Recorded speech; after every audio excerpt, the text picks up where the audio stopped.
शहर की तंग गलियों में एक नाम धीरे धीरे डर और इज्जत दोनों का प्रतीक बन चुका था। लोग उसे मटका किंग कहते थे, लेकिन ये नाम उसे विरासत में नहीं मिला था। उसने इसे अपने खून, दिमाग और धोखे से बनाया था। कहानी शुरू होती है एक छोटे से लड़के अर्जुन से, जो अपने बाप के साथ फुटपाथ पर चाय बेचता था। उसका बाप ईमानदार था, लेकिन गरीबी ने उसकी रीढ़ तोड़ दी थी। एक दिन अर्जुन ने देखा कि कैसे कुछ लोग एक कागज पर नंबर लिखकर पैसे कमा रहे हैं। ये था मटका का खेल, जहां किस्मत और दिमाग दोनों चलते थे। शुरुआत में अर्जुन सिर्फ देखने वाला था, लेकिन धीरे धीरे उसने पैटर्न समझना शुरू किया। वो रात भर बैठकर नंबरों को जोड़ता, घटाता और अंदाजा लगाता कि अगला नंबर क्या होगा। एक दिन उसने अपने बाप के छुपाए हुए 50 रुपए लगाए और वो जीत गया। यहीं से उसकी जिंदगी बदल गई। वो अब सिर्फ खिलाड़ी नहीं रहा, वो सिस्टम को समझने लगा। उसने छोटे छोटे दांव खेलते हुए बड़ा पैसा बनाना शुरू किया। लेकिन इस खेल में जितनी तेजी से पैसा आता है, उतनी ही तेजी से दुश्मन भी बनते हैं। शहर का सबसे बड़ा मटका ऑपरेटर भाऊ अर्जुन पर नजर रखने लगा। भाऊ को लगा ये लड़का उसका बिजनेस खा जाएगा। एक रात भाऊ के गुंडों ने अर्जुन को पकड़ लिया। उसे बुरी तरह पीटा और चेतावनी दी कि इस खेल से दूर रहो। लेकिन अर्जुन डरने वालों में से नहीं था। उसने फैसला किया कि अब वो छोटा खिलाड़ी नहीं रहेगा, वो खुद अपना साम्राज्य बनाएगा। उसने अपने जैसे कुछ गरीब लड़कों को इकट्ठा किया और एक छोटा नेटवर्क शुरू किया। शुरुआत में सब कुछ ठीक चला, लेकिन पुलिस और भाव दोनों उसके पीछे पड़ गए। एक दिन पुलिस ने छापा मारा।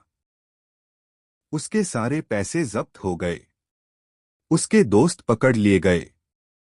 अर्जुन बच गया, लेकिन अब उसके पास कुछ भी नहीं था। यहीं से असली कहानी शुरू होती है। अर्जुन ने सीखा कि सिर्फ दिमाग से नहीं, पावर से खेल जीतते हैं। उसने भाव के दुश्मनों से हाथ मिलाया और धीरे धीरे अपने नेटवर्क को फिर से खड़ा किया। इस बार उसने सब कुछ प्लान करके किया। हर गली में उसका आदमी था, हर नंबर उसके कंट्रोल में था। अब लोग नंबर नहीं लगाते थे, अर्जुन पर भरोसा लगाते थे। कुछ ही सालों में अर्जुन मटका किंग बन चुका था। भाव अब कमजोर पड़ चुका था और एक दिन अर्जुन ने उसे उसी के अड्डे पर जाकर खत्म कर दिया। लेकिन सत्ता की कीमत होती है। शहर की तंग गलियों में एक नाम धीरे धीरे डर और इज्जत दोनों का प्रतीक बन चुका था।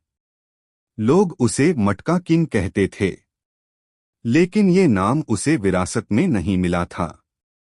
उसने इसे अपने खून, दिमाग और धोखे से बनाया था। कहानी शुरू होती है एक छोटे से लड़के अर्जुन से, जो अपने बाप के साथ फुटपाथ पर चाय बेचता था। उसका बाप ईमानदार था, लेकिन गरीबी ने उसकी रीढ़ तोड़ दी थी। एक दिन अर्जुन ने देखा कि कैसे कुछ लोग एक कागज पर नंबर लिखकर पैसे कमा रहे हैं। ये था मटका का खेल, जहां किस्मत और दिमाग दोनों चलते थे। शुरुआत में अर्जुन सिर्फ देखने वाला था, लेकिन धीरे धीरे उसने पैटर्न समझना शुरू किया। वो रात भर बैठकर नंबरों को जोड़ता, घटाता और अंदाजा लगाता कि अगला नंबर क्या होगा। एक दिन उसने अपने बाप के छुपाए हुए 50 रुपए लगाए और वो जीत गया। यहीं से उसकी जिंदगी बदल गई। वो अब सिर्फ खिलाड़ी नहीं रहा, वो सिस्टम को समझने लगा। उसने छोटे छोटे दांव खेलते हुए बड़ा पैसा बनाना शुरू किया। लेकिन इस खेल में जितनी तेजी से पैसा आता है, उतनी ही तेजी से दुश्मन भी बनते हैं। शहर का सबसे बड़ा मटका ऑपरेटर भाऊ अर्जुन पर नजर रखने लगा। भाऊ को लगा ये लड़का उसका बिजनेस खा जाएगा। एक रात भाऊ के गुंडों ने अर्जुन को पकड़ लिया, उसे बुरी तरह पीटा और चेतावनी दी कि इस खेल से दूर रहो। लेकिन अर्जुन डरने वालों में से नहीं था। उसने फैसला किया कि अब वो छोटा खिलाड़ी नहीं रहेगा, वो खुद अपना साम्राज्य बनाएगा। उसने अपने जैसे कुछ गरीब लड़कों को इकट्ठा किया और एक छोटा नेटवर्क शुरू किया। शुरुआत में सब कुछ ठीक चला, लेकिन पुलिस और भाऊ दोनों उसके पीछे पड़ गए। एक दिन पुलिस ने छापा मारा, उसके सारे पैसे जब्त हो गए, उसके दोस्त पकड़ लिए गए। अर्जुन बच गया, लेकिन अब उसके पास कुछ भी नहीं था। यहीं से असली कहानी शुरू होती है। अर्जुन ने सीखा कि सिर्फ दिमाग से नहीं, पावर से खेल जीतते हैं। उसने भाव के दुश्मनों से हाथ मिलाया,